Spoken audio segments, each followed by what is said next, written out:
सभी को जय मसीह की। मेरे अति प्रियो, आप सभी का आज की रात की प्रार्थना में स्वागत करती हूँ। प्रियो, आइए हमारे साथ मिलकर इस प्रार्थना में शामिल हो जाइए। परमेश्वर आप सभी को बहुतायत की आशीष देंगे। आज मैं आप सभी से बातचीत करना चाहती हूँ, एक और नए शिक्षा की ओर ले जाना चाहती हूँ, एक नई टीचिंग जो आपके बीच में रखना चाहती हूँ।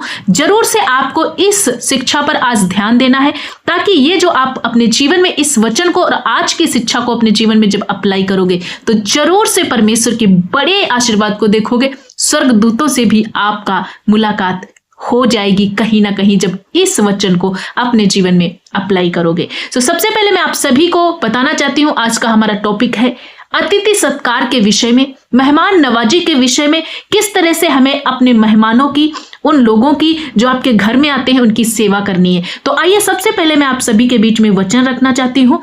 हम देखेंगे पहला पत्रस 4 अध्याय वचन नंबर 9 में वचन लिखा है, बिना कुड़कुड़ाए एक दूसरे का अतिथि सत्कार करो। यहाँ पर परमेश्वर का वचन, परमेश्वर की आज्ञा हमसे और आपसे बातें कर रही है। यहाँ पर परमेश्वर का वचन जो हमें सिखाता है कि किस तरह से हमें मेहमान नवाजी का एक गहरा अर्थ को समझना है। जब कोई लोग हमारे घर में मेहमान के रूप में आते हैं तो उसको हम किस तरह से सेवा करते हैं, इस विषय में बाइबल हमें समझाती है। प्रियो, अतिथि सत्कार का अर्थ मैं आप सभी को विस्तार से समझाना चाहती हूँ, जो आपके बीच में रखना चाहती हूँ। जरूर से इसे ध्यान से आपको सीखना है। सबसे पहले मैं अतिथि सत्कार का जो अर्थ है उसको मैं बताऊंगी। इसको जो हम देखेंगे, अजनबियों से प्रेम करना। अतिथि सत्कार का मतलब है अजनबियों, जिनको हम नहीं जानते, उनसे भी हमें प्रेम करना। यूनानी भाषा में अतिथि सत्कार के लिए इस्तेमाल किया गया जो शब्द है प्रियो, वो शब्द लिखा गया है फिलोजेनिया। ये शब्द फिलोजेनिया जो अतिथि सत्कार के लिए इस्तेमाल किया गया, फिलोजेनिया का शाब्दिक जो अर्थ है प्रियो, उसका अर्थ निकलता है अजनबियों से प्रेम करना। प्रियो, यहाँ पर प्रभु यीशु कहते हैं कि जब आपके घर में सिर्फ आपका अपना ही कोई मेहमान नहीं, परंतु कोई अजनबी भी आता है, जिसकी जान पहचान आपसे नहीं, जो आप जिसको जानते नहीं, वो भी आपके घर में कई बार आ जाता है, लेकिन आपको क्या करना है, उसकी भी क्या करना है, सेवा करना है, सत्कार करना है, उसको आदर देना है, उसको प्रेम दे करके उसे अपने घर में बैठाना है। और किस तरह से बैठाना है, यहाँ परमेश्वर कहता है बिना कुड़कुड़ाए हुए उनकी सेवा करना है। अपने मन में कुड़कुड़ाहट को लेकर के सेवा नहीं करनी है। कुड़कुड़ाने का मतलब क्या है? जब कभी आपके घर में मेहमान आते हैं तो मेहमानों की सेवा, मेहमान नवाजी बिना किसी शिकायत के, बिना थकावट के, बिना पछतावे के, खुशी खुशी हर एक जन जो आपके घर में मेहमान के रूप में आता है उसकी सेवा करना यहाँ पर वचन हमें सिखाता है। प्रियो, कई बार आपके घर में, हमारे घर में मेहमान आते हैं तो जब हम परमेश्वर के वचन से ज्ञान हमें नहीं रहता है, जब हम परमेश्वर के वचन को नहीं पढ़ते तो हम अपने अंदर क्या करते हैं, क्योंकि ज्ञान नहीं है तो कोई मेहमान आया है तो कुड़कुड़ाते हैं। अंदर बाहर से तो हम उसकी सेवा करते हैं, उसको खाना देते हैं, उसको पानी पूछते हैं, उसका मान सम्मान करते हैं, लेकिन अंदर क्या है, कुड़कुड़ाहट है। ये क्यों आ गए, ये तो बिना बताए आ गया, इसने तो फोन नहीं किया, इसने तो असमय हमारे घर में एंटर कर गया। मतलब इस प्रकार से बहुत सारे ऐसे विचार आते हैं। रोटी भी उनको पूछते, खाना भी उनको देते, लेकिन सब कुछ कुड़कुड़ा कर देते। लेकिन परमेश्वर का वचन यहाँ सिखाता है कि हमें अतिथि सत्कार, हमें उन मेहमानों की मेहमान नवाजी किस प्रकार से करनी है,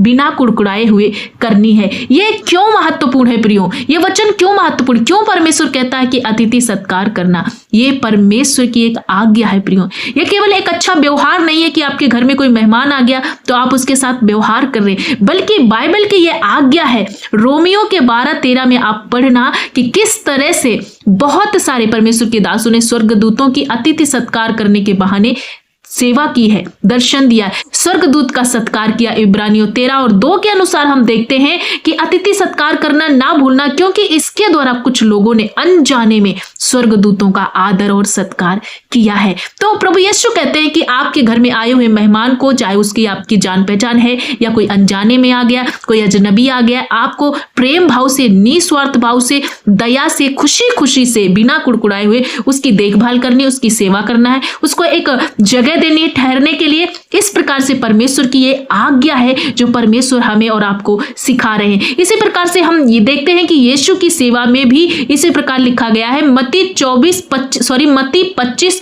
और उसका 35 और से 45 पद जब आप पढ़ेंगे बाइबल को खोल करके, तो आप देखेंगे कि जब हम किसी जरूरतमंद या अजनबी की सेवा करते हैं या उसको स्वागत करते हैं, तो प्रियो वास्तव में हम प्रभु यीशु मसीह की सेवा करते हैं। यीशु मसीह को हम जो है आदर देते हैं जब इस प्रकार से हम सेवा करते हैं। यहाँ पर परमेश्वर का वचन दिया गया। आप जरूर से मत्ती अध्याय 25 और उसका 35 से 45 तक पूरा अध्याय आप जरूर से इसको घर में पढ़ लेना। मेरे प्यारे भाई बहनों, मैं आप सबको बताना चाहती हूँ, तीसरा पॉइंट एक रखना चाहती हूँ, व्यवहारिक अर्थ। हमारे हृदय को उन मेहमानों के लिए खोल देना है। जब आपके घर में आए कोई भी अतिथि, कोई भी मेहमान, कोई भी गेस्ट आता है, तो अपने घर को, अपने दिल को दूसरों के लिए खोलना है। चाहे वो पड़ोसी हो, चाहे वो जरूरतमंद हो, या कोई नया परिचित व्यक्ति हो या अपरिचित व्यक्ति हो, सबके लिए अपने दिल से घर को खोल करके, अपने हृदय को खोल करके उसकी सेवा करनी है। हमें सेवा की भावना दिखाना है, क्योंकि हम मसीही लोग हैं, हम परमेश्वर के बेटे और बेटियां हैं। प्रभु यीशु मसीह ने वही किया, इसी धरती पर रहकर एक दूसरे की मदद की, एक दूसरे को सहानुभूति दी, एक दूसरे को चंगाई दी, एक दूसरे से प्रेम किया। वही प्रभु अपने बेटे और बेटियों के जीवन में देखना चाहते हैं। इसमें जब कोई मेहमान आपके लिए, आपके घर में आता है, तो हमें हमारा पूरा कर्तव्य बनता है। प्रभु कहते हैं कि हम उसकी सेवा करें, उसके भोजन का इंतजाम करें, उसके रहने की जगह देना, उनकी जरूरतों को पूरा करना। ये परमेश्वर का हमारे जीवन में एक बहुत बड़ा जो है आशीर्वाद दर्शाता है। ऐसा करने से हम कई बार परमेश्वर की सेवा कर रहे होते हैं, परमेश्वर की आज्ञाओं को मान रहे होते हैं, परमेश्वर की जो है अनुग्रह में हम और बढ़ते जाएंगे जब इस तरह से हम करेंगे। और हमें सबसे महत्वपूर्ण बात क्या करना है, स्वार्थहीनता के साथ में, मतलब कि कोई अंदर स्वार्थ छुपा नहीं होना चाहिए। ऐसे नहीं होना चाहिए कि जिस व्यक्ति से हमारा स्वार्थ है हम उसी की सेवा करें, या जो कोई व्यक्ति बड़ा है, कोई अमीर है, वो हमारे घर आ जाता है तो हम उसका मान सम्मान करते हैं, या कोई ऐसा गरीब है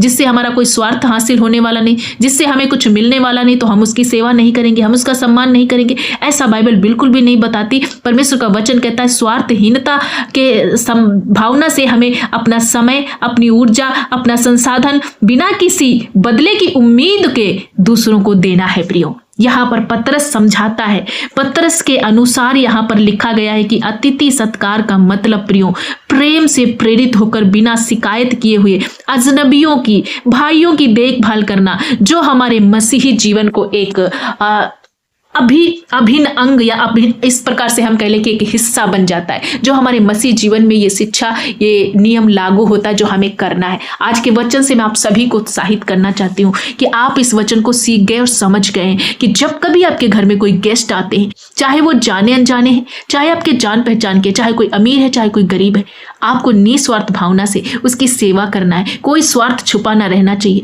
उसे अपने घर में जगह दे, अपने दिल में जगह दे, उसको भोजन दे, कपड़े दे, जो भी जरूरतमंद है उसको जो भी देना है दे, क्योंकि ऐसा करने से हम स्वर्गदूतों की, प्रभु यीशु की सेवा करते हैं। मैं आशा करती हूँ कि आप अतिथि सत्कार का मतलब समझ गए हैं कि किस तरह से मेहमान नवाजी हमें करना है लोगों की जब लोग हमारे घर में आते हैं। तो जरूर से बिना कुड़कुड़ाए, जब कभी आगे से आपके घर में कोई भी आता है गेस्ट, उसकी सेवा करें। कोई भी गेस्ट आता है उसका आदर मान करें, क्योंकि ऐसा करने से हमारा प्रभु यीशु प्रसन्न होता है। मैं आशा करती हूँ आज के वचन को आज समझ गए हैं। सो मेरे प्यारे भाई बहनों, आइए हमारे साथ इस रात की प्रार्थना में शामिल हो जाइए। यदि आपके अंदर कोई कुड़कुड़ाहट है, आप मेहमानों की सेवा नहीं कर पाते, एक दूसरे के प्रति अपने दिल को खोल नहीं पाते, प्रेम नहीं कर पाते, तो आइए आज इस प्रार्थना में घुटने टेक दीजिए और प्रभु से ये ग्रेस मांगिए, प्रभु का अनुग्रह मांगिए, ताकि प्रभु आपको ग्रेस से भर दे और आप भी एक दूसरे की सेवा कर पाए। क्योंकि परमेश्वर का वचन कहता है सबसे श्रेष्ठ बात यह है कि हमें एक दूसरे से अधिक प्रेम रखना है,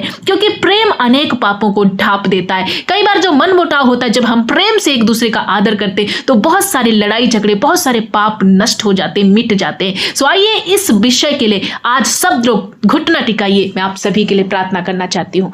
धन्यवाद धन्यवाद धन्यवाद सर्वशक्तिमान पिता, हम आपका आदर करते, आपकी महिमा करते, आपकी प्रशंसा करते। मेरे दयालु, मेरे अनुग्रहकारी परमेश्वर, आपका करुणा दया सदा का है, लेकिन आपका क्रोध क्षण भर का है। मेरे अति करुणामयी मां जैसा हृदय रखने वाले प्रभु, हम आपका धन्यवाद करते। इस रात के समय में एक बार फिर से एक सुंदर फेलोशिप करने के लिए, आपने फिर से प्रार्थना करने के लिए, इन भाई और बहनों के बीच में अपने पवित्र वचन को रखने के लिए और हम सबको सिखाने के लिए जो समय दिया है प्रभु, इस समय के लिए हम आपको शुक्रिया अदा करते हैं, आपका धन्यवाद करते हैं कि आपके वचनों से, आपके आत्मिक मन्ना से हम दिन प्रतिदिन भरते जा रहे, सीखते जा रहे किस तरह से हमें मसीही जीवन को जीना है। ये तेरा ग्रेस है प्रभु कि हम देख पा रहे हैं और तेरे वचन को सीख पा रहे हैं, तेरी विधियों को जान पा रहे हैं, तेरे नियमों को जान पा रहे हैं। तेरा बहुत बड़ा अनुग्रह है। इस बात के लिए प्रभु हम आपका धन्यवाद करते, आपकी स्तुति करते, आपकी महिमा करते, आपको जलाल देते। आपका राज्य आए, आपकी इच्छा पूरी हो,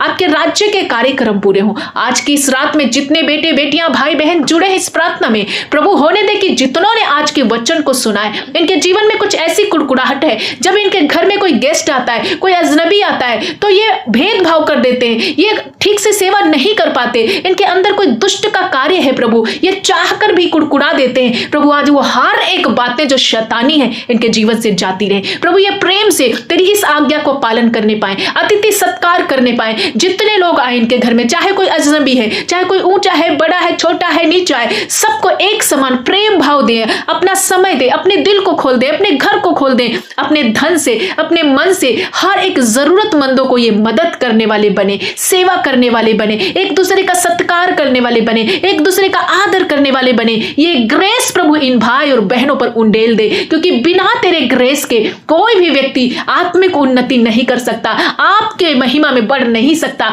प्रभु आपका आत्मा इन पर उतरे, आपका अभिषेक इन पर उतरे, आत्मिक 9 फलों से ये भर जाए प्रभु, और आत्मा में प्रभु बढ़ोतरी करें, एक दूसरे से प्रेम करने वाले बने। सबसे श्रेष्ठ बात आपने सिखाई कि हमें एक दूसरे से प्रेम करना है। जब भाई बहन एक दूसरे से प्रेम नहीं कर पा रहे, इनके घर में कड़वाहट है, एक दूसरे से नफरत करते, पति पत्नी में कड़वाहट है, बेटे और माता पिता में कड़वाहट है, या पड़ोसी में, या कहीं अन्य जगह पे, काम करने की जगहों पे बहुत ज्यादा नफरत का स्वभाव, यीशु के नाम से हर प्रकार का वो नफरती स्वभाव, वो क्रोध, ईर्ष्या, डाह, जलन इनके जीवन से नष्ट हो जाए और ये प्रेमी स्वभाव के बने। तेरा स्वभाव हम सबके अंदर आ जाए प्रभु, हम तेरे कैरेक्टर से भर जाए, तेरे स्वभाव से भर जाए, तेरी नम्रता से भर जाए, और एक दूसरे को प्रेम का संदेश दे, एक दूसरे को प्रेम करने वाले बने, एक दूसरे की मदद करने वाले बने। सचमुच ऐसे गुणों से भर दे राजा, हम प्रार्थना करते। हर एक वो भाई बहन जो गिड़गिड़ा रहा है इस वक्त, घुटने टेक रहा है प्रभु, तेरे अनुग्रह को मांग रहा है, तेरे वरदानों से भरना चाह रहा है, आज उन्हें भर प्रभु, आज उन्हें अपने जैसा बना प्रभु, तेरा अनुसरण करने पाए, तेरे पीछे चलने पाए। पिता मैं प्रार्थना करती हूँ, ऐसे कोई भाई बहन जो बीमार है, पीड़ित है, दुख में है, परेशानी में, संघर्ष में,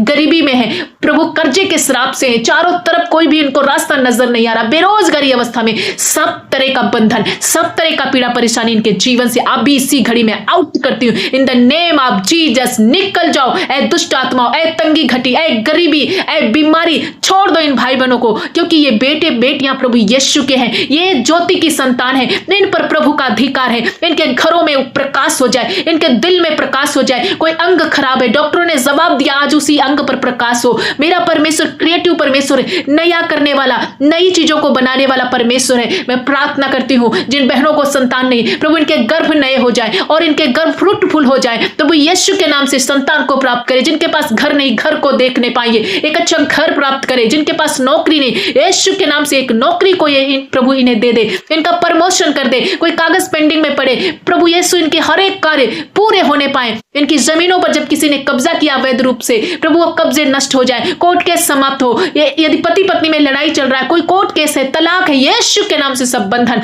मैं आज तोड़ देती हूँ। कोर्ट केस समाप्त हो जाए, हर एक कर्जे का श्राप समाप्त हो जाए, नन्हे बच्चे हील हो जाए, बूढ़े बुजुर्ग माता पिता हील प्रभु, सब तरह का हड्डियों का रोग जाता रहे, मांसपेशियों के रोग जाए, सब तरह के दर्द, कमजोरी, वीकनेस आउट हो जाए इनके जीवन से। पिता जब रात में ये भाई बहन सोते हैं, आज की रात में प्रभु इन्हें मीठी सुकून भरी नींद देना। हर एक दुष्ट के सपने, शैतानी अटैक्स इनके जीवन से जाए प्रभु। जब डरावने सपने देखते हैं, बहुतों को नींद नहीं आती, सो नहीं पाते, डिप्रेस है प्रभु, बहुत ज्यादा टेंशन में, सब तरह का मनमुटाव, टेंशन, डिप्रेशन, शैतानी अटैक इनके जीवन से जाते रहे। आज मैं प्रार्थना करती हूँ प्रभु, हर एक वायरल इन्फेक्शन, टाइफाइड, पीलिया, जॉइंटिस यीशु के नाम से नष्ट हो जाए। हाँ मेरे परमेश्वर, मिर्गी का रोग नष्ट हो जाए, जिनको दौरे पड़ते नष्ट हो जाए, पैरालाइज अटैक जाता रहे, सब तरह के रोग आज नष्ट हो जाए प्रभु। आज का वचन इनके जीवन में पूरी रीति से इनके हृदय की पटिया पर लिखने पाए और कार्य करे, और आज से एक दूसरे का सम्मान करने वाला, प्रेम करने वाले लोग बने, तेरी महिमा करे, तेरी आज्ञाओं में चलने वाले लोग बने। जितनों ने इस प्रार्थना को सुना है, आपने सबको बरकत दी, आशीष दी, सुरक्षा दी है, ऊंचाइयों पर प्रभु आपने